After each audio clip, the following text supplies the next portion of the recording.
এইসব মেয়েরা ঢাকা ইউনিভার্সিটিতে পড়তে পারবে না।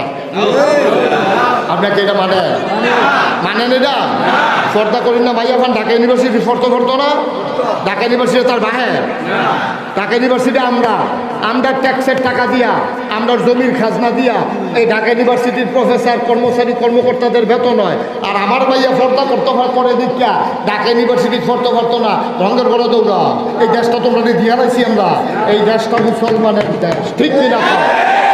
যেই দেশে শতকরা 92 জন লোক মুসলমান, যেই দেশে বেড়ার আশার আজান শুনতে শুনতে মানুষ নামাজ পড়ে ঘুমাইতে যায় দুরূদ করতে করতে, যেই দেশে ফজরের আজান শুনলে আবার মানুষের ঘুম ভাঙে, যেই দেশে হক্কানি পীর মাশায়েখেরা ন্যাংটির বদলে লুঙ্গি পড়া শিখিয়েছে, হরেরামের জায়গায় কলমা পড়তে শিখিয়েছে, শ্রীর জায়গায় মোহাম্মদ লিখতে শিখিয়েছে, টিকির বদলে টুপি পড়তে শিখিয়েছে, এই দেশের ভিতরে মসজিদের দেশ, মাদ্রাসার দেশ, তুমি ফাঁকনা কথা কও।